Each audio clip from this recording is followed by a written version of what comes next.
that all of you, including myself, at some point when we were kids, were served a meal, and we really didn't like the food, and because of that, we probably said something negative about the food. Now, it could have been served by our parents, or it could have been served by someone who maybe were at a party and someone else served it to us.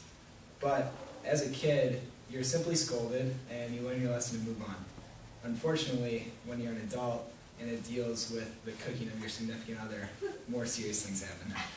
So, my dad has told me a story that I have taken to heart as a time that he shared with his family that later helped him in his marriage when he was first married.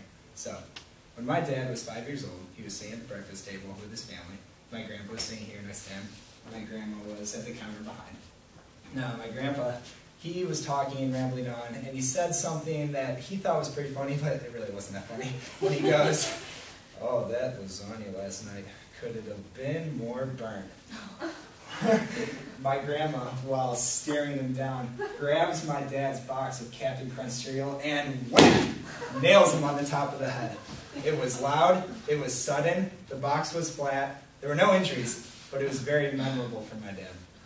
Now, years later, my dad and my mom are newly married, and they're living in a place where the kitchen appliances aren't the best, and my mom had made a chicken dish that called for microwave cooking.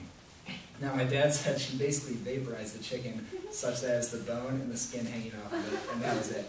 So, he came home from work and he sat down. When he served the food, he looked at the food, looked back at my mom, and then all of a sudden it hit him, his flat box of cereal. And right that moment he decided to just simply smile, look back at his food, eat it all, eat everything he could, said thank you, and moved on with his evening.